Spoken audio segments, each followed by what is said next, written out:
बच्चों, स्वागत है आपका टॉपर गाइडेंस एकेडमी में। आज हम लोग 12th का फिजिक्स स्टार्ट करेंगे।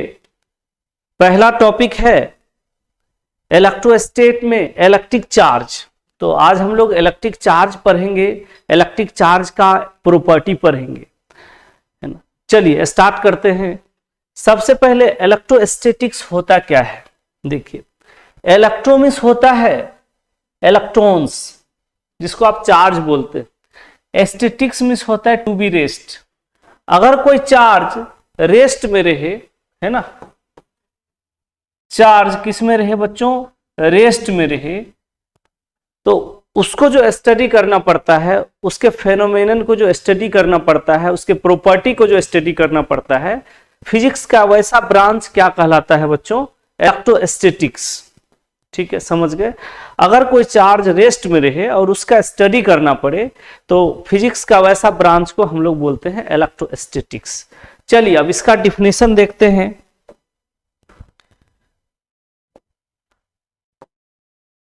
चलिए पहले इसको हटा देते हैं, फिर हम लोग इसका डिफिनेशन देखते हैं। ये देखिए, कह रहा है it is the branch of physics in which study about electric effect of charge at rest is called electrostatics। अब कोई चार्ज बच्चों रेस्ट में है ना, रेस्ट में है तो इसका फील्ड कितना होगा, पोटेंशियल कितना होगा, है ना, और इसमें कौन कौन फोर्स लगाता होगा जो रेस्ट में है। ठीक है, तो इसका पूरा फेनोमेनन को हम लोग किस में स्टडी करते हैं बच्चों, इलेक्ट्रोस्टैटिक्स में। चलिए अब एक वर्ड जो बार बार आता है वो आता है चार्ज, है ना। तो अब हम लोग देखेंगे चार्ज क्या होता है। ठीक है, इलेक्ट्रिक चार्ज क्या होता है, चार्ज के बारे में जानेंगे। चलिए, इलेक्ट्रिक चार्ज जब किसी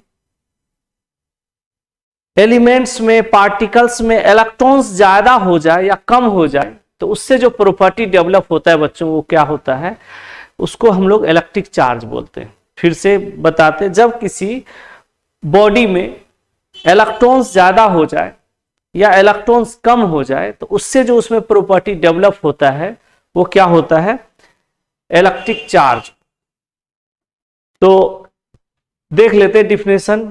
कह रहे it is the property of matter due to develop by the excess और डिफिशियंसी ऑफ इलेक्ट्रॉन।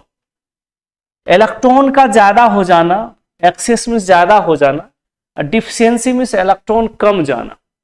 इलेक्ट्रॉन ज्यादा हो जाए या इलेक्ट्रॉन कम हो जाए तो वो क्या होता है बच्चों, इलेक्ट्रिक चार्ज कहलाता है।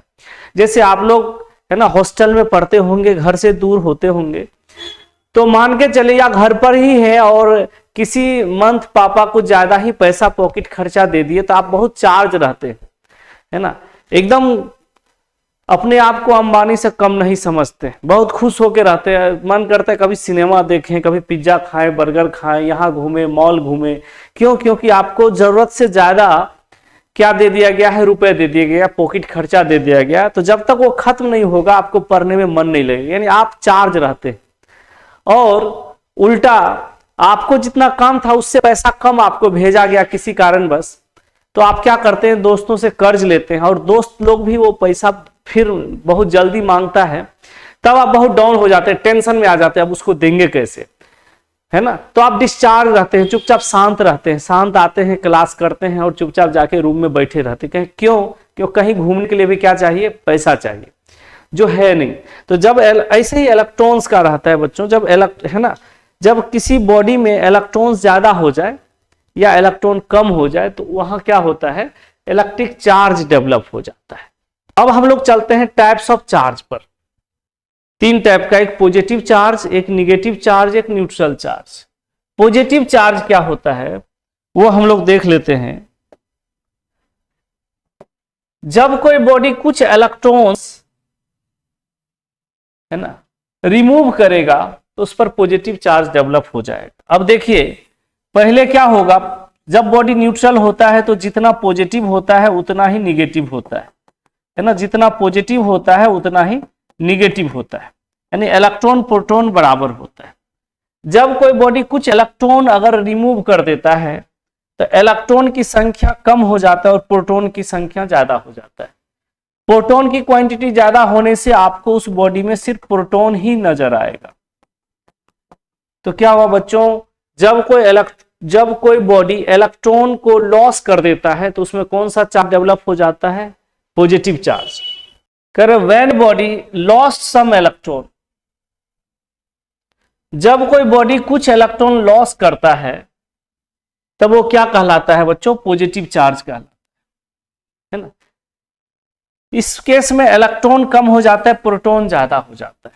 अभी हम आपको बताए थे कि न्यूट्रल में इलेक्ट्रॉन प्रोटॉन बराबर होता है। अगर इसमें से इलेक्ट्रॉन चला जाए तो क्या होगा? प्रोटॉन की संख्या ज्यादा, इलेक्ट्रॉन लॉस कर दे तो प्रोटॉन की संख्या ज्यादा हो जाएगा, तो इसमें पॉजिटिव चार्ज ही दिखेगा। जिसका डेंसिटी ज्यादा होता है वही दिखता है। तो जब कोई बॉडी इलेक्ट्रॉन लॉस कर दे बच्चों तो क्या होगा? पॉजिटिव चार्ज हो जाएगा। चलिए आगे बढ़ते हैं। निगेटिव चार्ज, जब कोई बॉडी क्या करे? इलेक्ट्रॉन गेन कर ले किसी दूसरे बॉडी से, तो उसमें कौन सा चार्ज डेवलप हो जाता है? निगेटिव चार्ज डेवलप हो जाता है ना। मान के चलिए न्यूट्रल था, न्यूट्रल मींस इलेक्ट्रॉन और प्रोटॉन बराबर था। अब ये क्या किया? बाहर से इसमें इलेक्ट्रॉन आप डाल दिए, तब क्या हो गया कि इलेक्ट्रॉन का संख्या ज्यादा हो गया, प्रोटॉन का संख्या कम हो गया। तो जिसका डेंसिटी ज्यादा हो जाएगा वही चीज दिखेगा। तो ये जो है निगेटिव दिखेगा, तो ये निगेटिव चार्ज है। डिफिनेशन देख लेते हैं। When the body gain some electron, जब कोई बॉडी कुछ इलेक्ट्रॉन गेन कर लेता है तो उसमें कौन सा चार्ज डेवलप हो जाता है? उसमें निगेटिव चार्ज डेवलप हो जाता है। इस केस में इलेक्ट्रॉन ज्यादा हो जाता है, प्रोटॉन कम हो जाता है, और जिसका डेंसिटी ज्यादा हो गया वही आपको क्या होगा? शो करेगा, दिखेगा। ठीक है, चलिए अब जो है वैसे भी हम लोग जानते हैं कि इलेक्ट्रॉन देने वाला पॉजिटिव, इलेक्ट्रॉन लेने वाला निगेटिव। यानी आप अगर किसी को रुपए दे रहे हैं, इसका मतलब आपके पास रुपए है, कुछ ज्यादा ही ब्लैक मनी है। और आप किसी से रुपए ले रहे हैं, इसका मतलब आपको रुपए की बहुत जरूरत है, आप गरीब हैं। तो लेने वाला पे निगेटिव चार्ज और देने वाला पर पॉजिटिव चार्ज। चलिए ऐसा भी है जो ना तो ले रहे हैं चार्ज किसी से, ना दे रहे हैं, है ना, तो वो न्यूट्रल चार्ज हो जाता है। न्यूट्रल चार्ज नाइदर लॉस नोर गेन, ना तो ये इलेक्ट्रॉन देगा ना तो ये इलेक्ट्रॉन किसी से लेगा। अगर कोई बॉडी ना इलेक्ट्रॉन किसी को दे ना ले तो इसका मतलब उसमें इलेक्ट्रॉन और प्रोटॉन दोनों बराबर होता है ना। तो इस केस में इसको हम लोग न्यूट्रल बोल सकते हैं। तो इसका डिफिनेशन देखते हैं। When the body neither gain nor loss some electron, ना तो इलेक्ट्रॉन दे ना तो इलेक्ट्रॉन ले, उसको कौन सा चार्ज बोलते हैं? न्यूट्रल चार्ज बोलते हैं। इस केस में इलेक्ट्रॉन और प्रोटॉन दोनों क्या होता है? बराबर होता है। जितना पॉजिटिव चार्ज उतना ही निगेटिव चार्ज। आप केमिस्ट्री में पढ़े होंगे, हर बॉडी में जो न्यूट्रल बॉडी है उसमें इलेक्ट्रॉन्स और प्रोटॉन्स बराबर होता है। न्यूट्रॉन्स जो है ना वो डिपेंड करता है उसका मास कैसा है। कुछ का न्यूट्रॉन्स भी बराबर है और बहुत सारा ऐसा कम एलिमेंट्स है, ऐसा एटम्स है जिसका है ना न्यूट्रॉन्स बराबर इलेक्ट्रॉन प्रोटॉन के नहीं है। कुछ ही एटम्स का इलेक्ट्रॉन प्रोटॉन और न्यूट्रॉन तीनों बराबर है। और हाइड्रोजन ऐसा कंपाउंड है, आप जानते हैं, उसमें न्यूट्रॉन्स है ही नहीं, सिर्फ इलेक्ट्रॉन्स है और प्रोटॉन है। न्यूट्रल चार्ज को आप खाली भी है ना बिना कोई चार्ज का भी दिखा सकते हैं, या आप मिक्स भी कर सकते हैं, plus minus plus minus minus plus, ऐसे मिक्स कर दीजिए तो इसका मतलब है कि ये न्यूट्रल है। दोनों चार्ज को मिक्स कर दीजिए तो इसका मतलब ये क्या है बच्चों? न्यूट्रल चार्ज है। तो आप ऐसे दिखाइए या ऐसे दिखाइए, इसका मतलब होता है न्यूट्रल चार्ज। चलिए अब चार्ज का प्रॉपर्टी देखना पड़ेगा। बच्चों आपको 12th में इलेक्ट्रोस्टेट, करंट, मैग्नेट, मॉडर्न फिजिक्स, ये जितना भी पार्ट है उसमें सिर्फ चार्ज का ही ज्यादा हम लोग को पढ़ना पड़ता है। चार्ज मोशन में रहेगा तो करंट कहलाएगा, चार्ज रुका हुआ है तो इलेक्ट्रोस्टेट में पढ़ना है, चार्ज जो फ्रीक्वेंसी, इलेक्ट्रॉन्स जो फ्रीक्वेंसी छोड़ता है वो मॉडर्न में पढ़ना है ना। चार्ज मूव करेगा तो उसमें मैग्नेटिक फील्ड डेवलप होगा, ये मैग्नेट पढ़ना है। यानी चार्ज का ही कुंडली आपको 12th में पढ़ना है। बस एक यूनिट है वो है ज्योमेट्रिकल ऑप्टिक्स, जिसमें आपको ऑप्टिक्स के बारे में, लेंस के बारे में, आई डिफेक्ट के बारे में पढ़ना है, बाकी आपको चार्ज के बारे में ही पढ़ना है। इसीलिए चार्ज का एक एक प्रॉपर्टी आपका क्लियर होना चाहिए, क्योंकि 12th का ये पहला यूनिट है।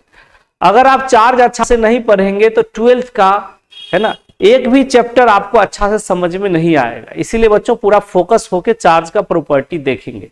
चलिए, चार्ज जो है हमारा ड्राइव्ड फिजिकल क्वांटिटी है। हम बताए थे बच्चों दो टाइप का फिजिकल क्वांटिटी होता है, वैसे तीन टाइप का होता है, लेकिन अपना दो ही टाइप का पढ़ते हैं। एक फंडामेंटल होता है, एक ड्राइव्ड क्वांटिटी होता है। फंडामेंटल जो सेल्फ डिपेंडेंट होता है वो पूरे साथ ही है फिजिक्स में। कौन कौन सा आप जानते हैं? मास का केजी है ना, टाइम का सेकंड, लेंथ का मीटर, उसके बाद करंट का एम्पियर, उसके बाद टेम्परेचर का केल्विन, ल्यूमिनस ऑफ इंटेंसिटी का कैंडिला और अमाउंट ऑफ सबस्टेंसेस का मोल। ये सात छोड़ के जितना भी है उसमें 99% वो ड्राइव्ड फिजिकल क्वांटिटी है, और कुछ ही जो है वो सप्लीमेंट्री है। जैसे एक मेल होता है, एक फीमेल होता है, एक बीच वाला होता है, तो बीच वाला की जनसंख्या बहुत कम है। ऐसे ही एक फंडामेंटल होता है, एक आपका ड्राइव्ड होता है, और एक आपका सप्लीमेंट्री होता है, जो बहुत कम है ना, गिनके बहुत वही 4-5 होंगे पूरे फिजिक्स में, तो हम लोग उसका डिस्कस ज्यादा नहीं करते। तो चार्ज एक ड्राइव्ड फिजिकल क्वांटिटी होता है ना। ड्राइव्ड मतलब जो फंडामेंटल क्वांटिटी पे डिपेंड हो, उसको ड्राइव्ड बोलते हैं। ठीक है। दूसरा पॉइंट, चार्ज स्केलर है बच्चों, वेक्टर स्केलर में हम बताए थे। और अगर आप 12 में हैं और अगर आपका वेक्टर और स्केलर अच्छा नहीं है तो फिर 12 में आपको बहुत ज्यादा दिक्कत होगा। इसीलिए अगर भूल गए हैं तो वेक्टर और स्केलर्स का वीडियो आप देख लीजिएगा, है ना, चैनल पर दिया हुआ है। चलिए, स्केलर क्वांटिटी वो होता है जिसके लिए डायरेक्शन की जरूरत नहीं होती, सिर्फ मैग्नीट्यूड रहता है। यानी जिसमें सिर्फ मैग्नीट्यूड हो, डायरेक्शन नहीं हो, उसको क्या बोलते हैं बच्चों?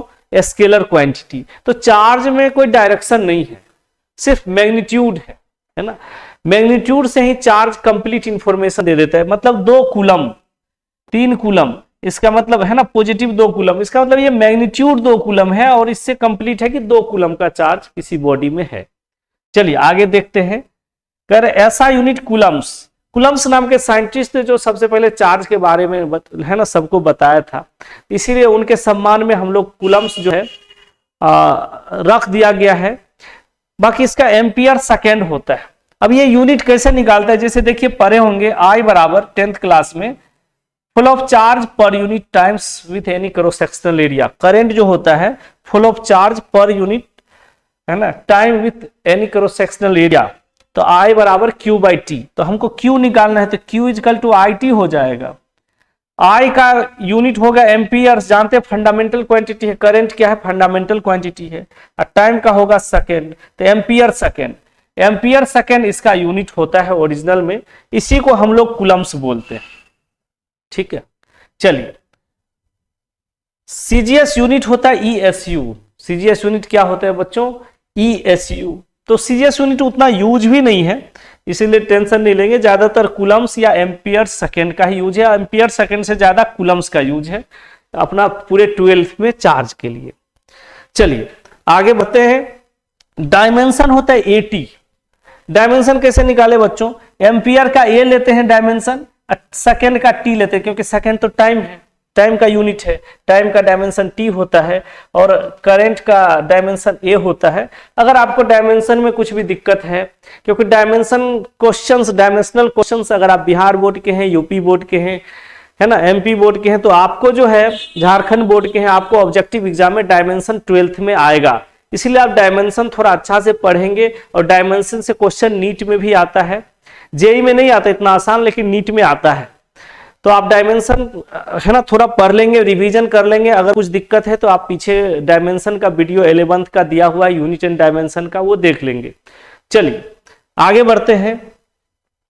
चार्ज ट्रांसफरेबल है। चार्ज को आप ट्रांसफर कर सकते हैं। जैसे मान के लिए एक बैटरी है ना, बैटरी तो एक पॉजिटिव प्लेट्स होगा, एक निगेटिव टर्मिनल्स होगा, एक पॉजिटिव टर्मिनल्स होगा, है ना।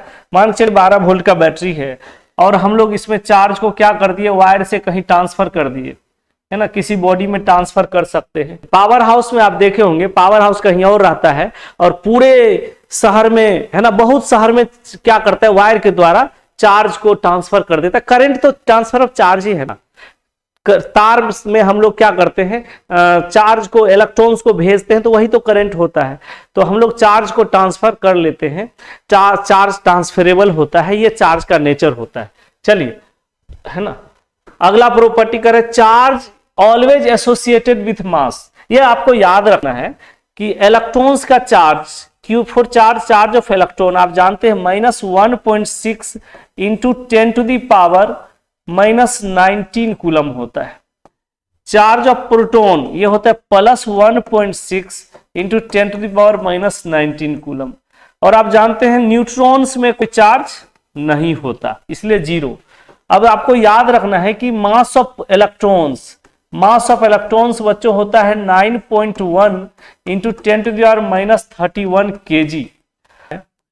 Mass of proton 1.67 into 10⁻⁻27 kg। और मास ऑफ न्यूट्रॉन्स अप्रोक्सीमेटली इससे हल्का सा ज्यादा होता है, 6-7 ही डाटा हम लोग यूज करते हैं, लेकिन पॉइंट के बाद थोड़ा सा वैल्यू वेरिएशन आता है। जैसे मान चलिए 1.675 है ना, तो यहाँ 678 हो जाता है। ऐसा थोड़ा सा वेरिएबल होता है, हल्का इससे ज्यादा होता है ना।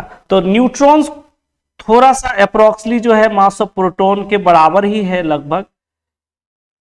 और इलेक्ट्रॉन्स जो है वो सबसे कम वजन का है, यानी इलेक्ट्रॉन का मास सबसे कम है, फिर प्रोटॉन का है। प्रोटॉन न्यूट्रॉन से अप्रोक्सीमेटली एक ही जैसा है। तो अगर बच्चों हम किसी, है ना, किसी एलिमेंट से या किसी ऑब्जेक्ट से 10 इलेक्ट्रॉन्स बाहर निकाल लिए, तो इसका मास पहले जैसा ही रहेगा। मान चलिए पहले m था, है ना, पहले क्या था, m मास था, और अब हम लोग क्या कर रहे हैं, है ना, न्यूट्रल बॉडी था, अब हम लोग 10 इलेक्ट्रॉन निकाल दिए हैं इसमें से, तो मास उतना ही रहेगा या कुछ कम जाएगा? तो मास कम जाएगा हल्का बच्चों, क्योंकि एक इलेक्ट्रॉन्स का मास इतना होता है और 10 इलेक्ट्रॉन्स आप निकाल दिए हैं, यानी आपका जो m होगा वो इलेक्ट्रॉन्स निकालने के बाद वो पहले से हल्का सा क्या होगा, कम हो जाएगा, है ना। और इलेक्ट्रॉन निकालने से चार्ज क्या हो जाएगा बच्चों, इसमें पॉजिटिव चार्ज हो जाएगा, क्योंकि पॉजिटिव का डेंसिटी ज्यादा हो जाएगा। अब कुछ ऐसा समझिए कि ये न्यूट्रल बॉडी है, ये कौन सा बॉडी है, न्यूट्रल बॉडी है। अब इसमें हम लोग 10 इलेक्ट्रॉन्स बाहर से दे दिए, इसको बच्चों हम लोग m1 मान लेते हैं, इसको हम लोग m2 मान लेते हैं। तो अगर 10 इलेक्ट्रॉन हम लोग इसमें ज्यादा दे दिए, तो इतना इंटू 10, 9.1 इंटू 10⁻31 इंटू 10 मास एक्स्ट्रा आ गया। तो पहले से मास क्या हो जाएगा बच्चों, बढ़ जाएगा, यानी m जो है वो कम हो जाएगा m2 से। मतलब क्या हुआ कि अगर कोई बॉडी न्यूट्रल का मास m है, उसमें से इलेक्ट्रॉन निकाल देंगे तो मास उसका कम हो जाएगा, और अगर उसमें इलेक्ट्रॉन्स रख देंगे तो मास क्या हो जाएगा, ज्यादा हो जाएगा। और इलेक्ट्रॉन्स निकालेंगे तो पॉजिटिव चार्ज, हम लोग जानते हैं इलेक्ट्रॉन्स रखे हैं तो कौन सा चार्ज, नेगेटिव चार्ज। ठीक है, तो कह रहे charge is always associated with mass. जहां चार्ज होगा वहां मास जरूर रहेगा, यानी चार्ज में मास जरूर होता है, क्योंकि हम लोग ये याद कर लेंगे बच्चों, इसका बहुत ज्यादा यूज है। Mass of electrons, mass of protons, mass of neutrons का ये वैल्यू केजी में है ना, इसका बहुत ज्यादा यूज है, इसको आप याद कर लेंगे। चलिए आगे बढ़ते हैं। कह रहे two similar charge repel each other. दो सिमिलर चार्ज जो है ना वो रिपेल करता है ना।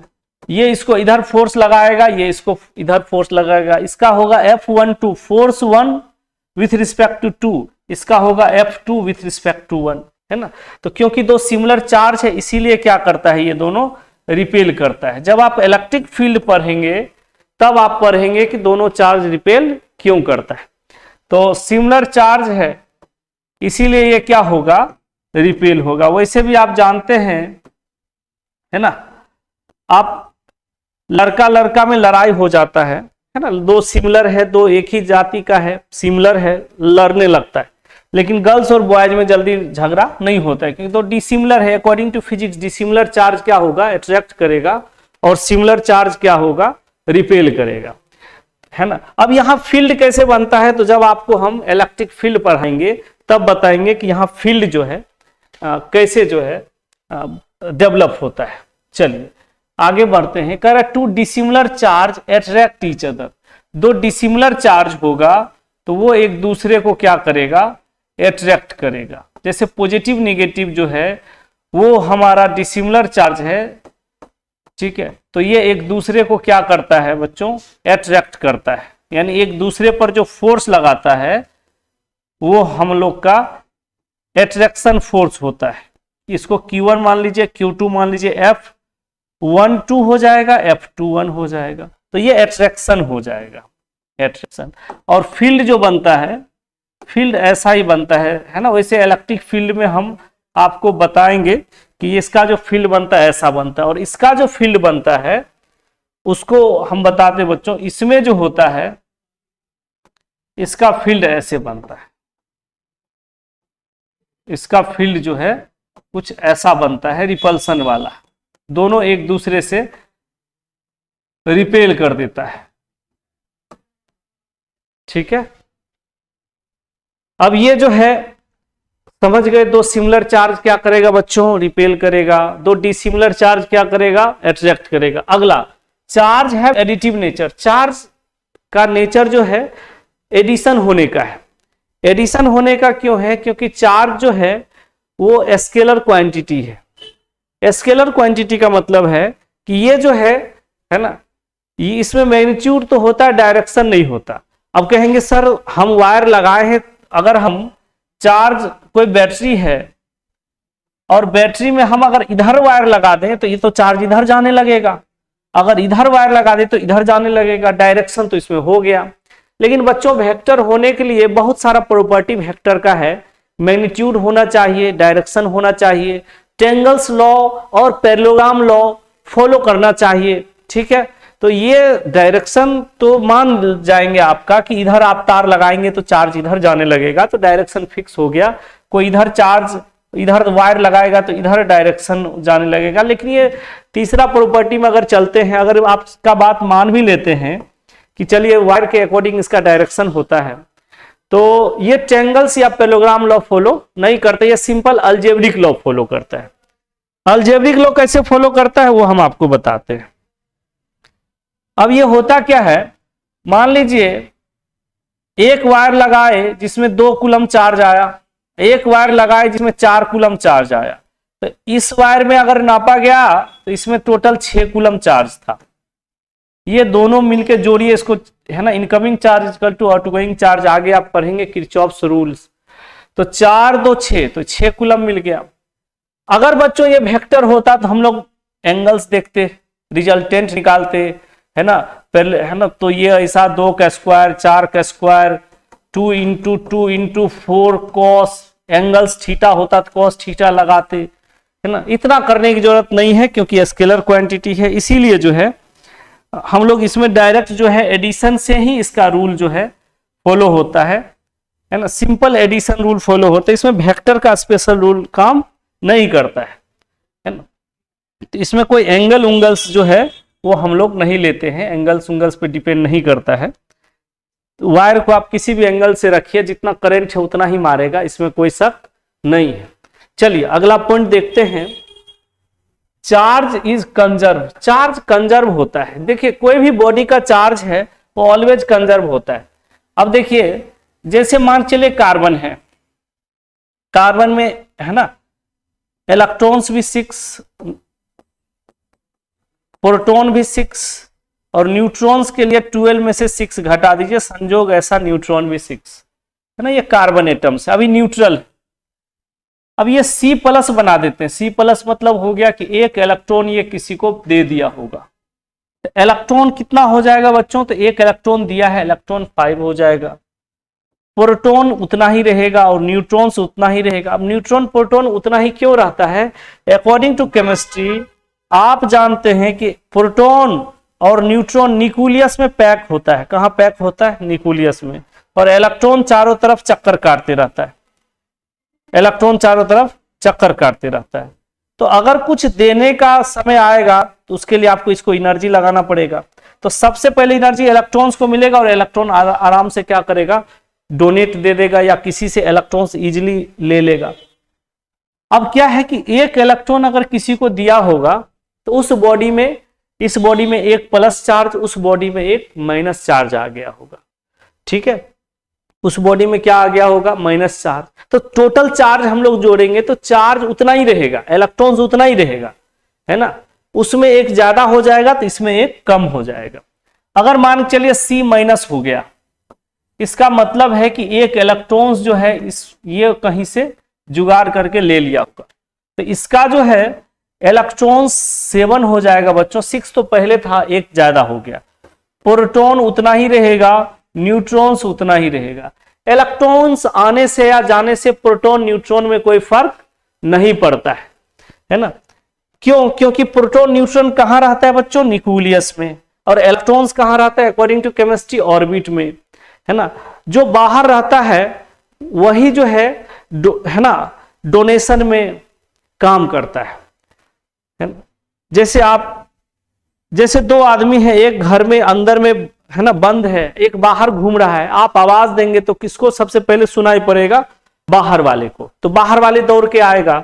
तो बाहर में ऑटोमोस्ट ऑर्बिट में बच्चों इलेक्ट्रॉन्स होता है, इसीलिए जब भी हम लोग एनर्जी देते हैं या जब भी कोई काम होता है तो हर जगह इलेक्ट्रॉन्स ही भाग लेता है।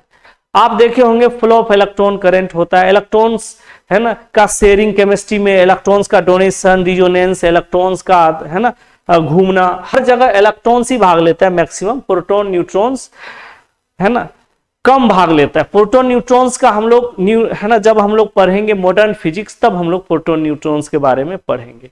बाकी इलेक्ट्रॉन्स ही हर जगह पार्टिसिपेट करता है हर काम के लिए। तो इसमें टोटल देखिए बच्चों, यहां भी जोड़ेंगे तो इलेक्ट्रॉन्स, एक इलेक्ट्रॉन अगर ये इसको दे दिया है तो इलेक्ट्रॉन्स फिर भी 12 ही है ना, 5 और 7। अगर C2 कोई कंपाउंड होता 2 कार्बन का, एक इलेक्ट्रॉन इसको दे देता तो फिर भी इलेक्ट्रॉन्स उतना ही है, प्रोटॉन उतना ही है, न्यूट्रॉन्स इतना ही। इसका मतलब है कि चार्ज कंजर्व है। कंजर्व मतलब एकदम फिक्स है, एकदम कभी खत्म नहीं होता, सिर्फ एक जगह से दूसरे जगह, दूसरे एटम से तीसरे एटम में ट्रांसफर होते रहता है ना। चलिए अगला पॉइंट देखते हैं, charge is invariant. Charge invariant है, चार्ज वेरिएबल्स नहीं है। ऐसा नहीं कि तुरंत जो है चार्ज अपने आप बढ़ जाए। जैसे मान के चलिए 12 वोल्ट की बैटरी है और इसको आप मोशन में ला दिए तो ये 12 वोल्ट ही रहेगा, है ना, 24 वोल्ट नहीं बन जाएगा। क्यों? क्योंकि चार्ज इनवेरिएंट है, चार्ज वेरिएबल नहीं होता, अपन खुद से वेरिएबल नहीं होता, है ना। तो चार्ज इनवेरिएंट है। अगला पॉइंट चलते हैं बच्चों, चार्ज इज क्वांटाइज्ड। चार्ज को आप काउंटिंग कर सकते हैं कि किसमें कितना चार्ज हम दिए हैं, आगे बताएंगे। क्वांटाइजेशन फॉर्मूला होता है बच्चों Q बराबर प्लस माइनस NE, और इसका अलग से है ना वीडियो डालेंगे। इस पर बहुत सारा नोमेरिकल्स करना है, अच्छा नोमेरिकल्स करना है। तो चार्ज क्या होता है, क्वांटाइज्ड होता है। क्वांटाइज्ड मींस इसको आप काउंटिंग कर सकते हैं, आप इसको गणना कर सकते हैं, आप इसको बता सकते हैं कि इसमें कितना चार्ज हमने ट्रांसफर किया है। तो ये याद रखेंगे, क्वांटाइज्ड होता है चार्ज। अगला पॉइंट चलिए बच्चों, चार्ज का नेचर होता है, चार्ज है ना किसी बॉडी में चार्ज आप कंडक्शन के द्वारा भी कर सकते हैं। कंडक्शन देखिए, कंडक्शन वर्ड कंडक्टर से लिया गया है। कंडक्टर में होता है मेटल्स। अगर मान के चलिए कोई बॉडी में हमको चार्ज करना है, कोई बॉडी को चार्ज करना है, जैसे एक मान के चलिए एक बैटरी लिए और पॉजिटिव चार्ज करना है, तो पॉजिटिव टर्मिनल का वायर उसमें क्या कर दिए, चिपका दिए, तो वो क्या हो गया, पॉजिटिव चार्ज हो गया। और निगेटिव चार्ज करना है तो निगेटिव है ना टर्मिनल का वायर लेके इसमें चिपका दिए, तो ये क्या हो गया, निगेटिव चार्ज हो गया। तो कंडक्टर के द्वारा किसी बॉडी में चार्ज डेवलप करना क्या कहलाता है बच्चों, कंडक्शन कहलाता है। मतलब डायरेक्ट टच करने के बाद अगर किसी बॉडी में चार्ज हो, जैसे मान चलिए पॉजिटिव प्लेट्स है और इसको किसी दूसरे बॉडी में टच करवा दिए, एकदम टच करवा दिए, नहीं टच करवाएंगे तो फिर दूसरा हो जाएगा, तब इस बॉडी में भी क्या हो जाएगा, पॉजिटिव चार्ज डेवलप हो जाएगा। तो ये क्या हो जाएगा बच्चों, ये कंडक्शन हो जाएगा, ठीक है। और दूर से करेंगे तो इंडक्शन हो जाएगा, है ना, दूर में ही रखें और चार्ज डेवलप हो गया तो क्या होगा, इंडक्शन हो जाएगा। अभी इंडक्शन पढ़ेंगे आगे। तो कंडक्शन क्या हो गया, डायरेक्ट किसी बॉडी को टच करने के बाद, है ना, चार्ज बॉडी को दूसरे अनचार्ज बॉडी में टच करवाने के बाद जो चार्ज डेवलप हो उसको क्या बोलते हैं, कंडक्शन बोलते हैं। चलिए अब कह रहे किसी बॉडी को इंडक्शन से भी चार्ज कर सकते हैं। इंडक्शन बड़ा पॉपुलर है आपके 12th में, ये देखेंगे क्या होता है इंडक्शन। कह रहे induction when A charge body is brought near a neutral body the charge body will attract opposite charge and repel similar charge the neutral body, है ना। कह रहे जब किसी न्यूट्रल बॉडी, जैसे मान के चलिए ये न्यूट्रल बॉडी है, ठीक है, ये न्यूट्रल बॉडी है, इसके समीप कोई चार्ज बॉडी को रख देते हैं, ये चार्ज बॉडी, ये क्या है, चार्ज बॉडी है। तो क्या होता है कि ये अपोजिट चार्ज को अट्रैक्ट कर लेता है, सिमिलर चार्ज को रिपेल कर देता है। यही प्रोसेस क्या कहलाता है, यही प्रोसेस इंडक्शन कहलाता है बच्चों। अगर निगेटिव को रख देंगे तब क्या होगा, तब होगा निगेटिव पॉजिटिव को अट्रैक्ट करेगा और निगेटिव को रिपेल कर देगा, तो ऐसे चार्ज डेवलप हो जाएगा, है ना।